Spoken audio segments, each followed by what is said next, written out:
They're big, they're armoured, and they're dangerous. Most people know tanks are a formidable force on the battlefield. John Patterson of Sydney seems to believe they're the perfect way to vent some pent-up frustration at the phone companies. Mr. Patterson took the tank from his former employer in the early hours of Sunday morning and proceeded to knock down mobile phone towers in Sydney's west.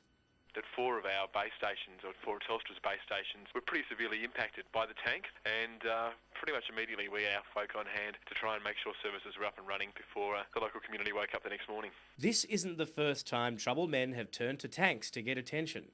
Since the 90s, there have been a spate of tank joyrides through cities around the world. In 1995, a man in San Diego went a lot further than John Patterson, running over cars, fire hydrants, and anything that got in his way. Typically people are under ordinary pressures, family pressures, financial pressures, social pressures, those kind of things. But sometimes men, when they are under those pressures, do lose the plot temporarily and act out in a way that is damaging to themselves or other properties. Occasionally, people get it in their head that something like a phone company is putting ideas in their head or trying to control their thoughts, and as a consequence, they act out against those sorts of corporations. So, if you are feeling angry about your mobile phone, a colleague at work, or just last night's dinner, experts say the solution is in talking, not tanking.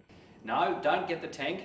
Go see a doctor, get some help. The best bit if you have a problem with a phone company is to try and contact the phone company to start with. And if there's any other problems, get in contact with the telecommunications industry ombudsman. I wouldn't be highly recommending people take to tanks in the future. John Patterson has been charged with predatory driving and malicious damage and is due to appear in court again on September 28th. And as for the phone companies, they would presumably like to say, tanks for nothing.